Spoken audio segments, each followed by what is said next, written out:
Senate Bill 72 is a long time coming for firefighters who developed lung cancer as a result of their job. That is why Great Falls firefighters are asking the City of Great Falls for its support passing a bill that would help those who risk their lives for us.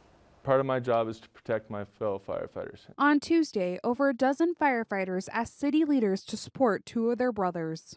Presumptive law is that the burden of proof no longer belongs to the firefighter if they contract a specific disease that is outlined in the law. Right now, Montana is just one of 6 states that does not have a presumptive care law in place for firefighters who develop heart and lung disease, cancer, and other infectious diseases. Due to the uncontrolled and unpredictable nature of our work, firefighters are exposed to a wide variety of known carcinogens. But for one Great Falls firefighter, this bill may not help him, but he's thinking about the next firefighter who gets sick due to his or her job. There's already that assumption that we're already covered.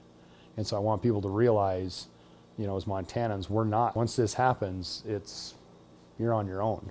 Jason Baker got hooked on firefighting when he became a Missoula rural firefighter in the 90s.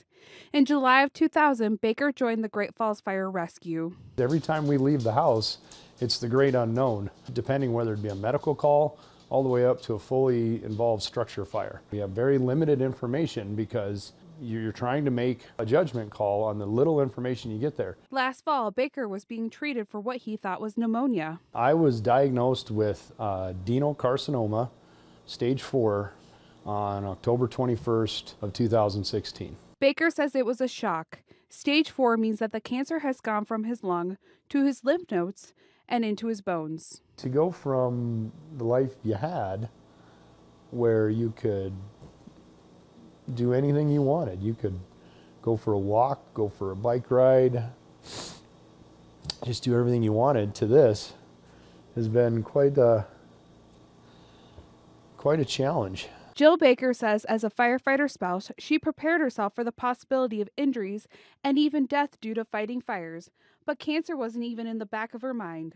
We all do the best that we can. We've had great community support and family support, and that makes it a lot easier, but yeah, it's tough. Since Montana does not have a presumptive care law, the cost of cancer treatment falls on Baker and his family. I could have filed a claim and said, I think it's because of the job. The answer I would have got back was, can you tell us specifically the fire that you were exposed to that caused you to get this form of cancer? I can't. With only 6 states holding out on presumptive care laws, Baker hopes Montana lawmakers will step up and do the right thing. No matter who it is, we need to be there to support each other, but we do as a firefighter family. I just don't want it to see where we're the last state. We have all these stories and we still have no coverage. In Great Falls, Margaret DeMarco, MTN News. The Great Falls City Commissioners did not make a decision of support during the work session. They plan on reviewing the material that was presented and the bill itself before they come to a conclusion.